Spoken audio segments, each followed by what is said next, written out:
Всем привет! Сегодня 15 ноября. Мы на даче. Кочегарим тандыр.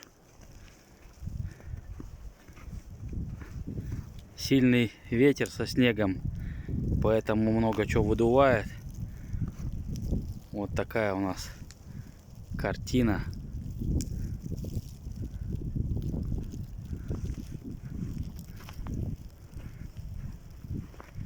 Снега, конечно, подсыпает, пока не думает прекращаться. Красота.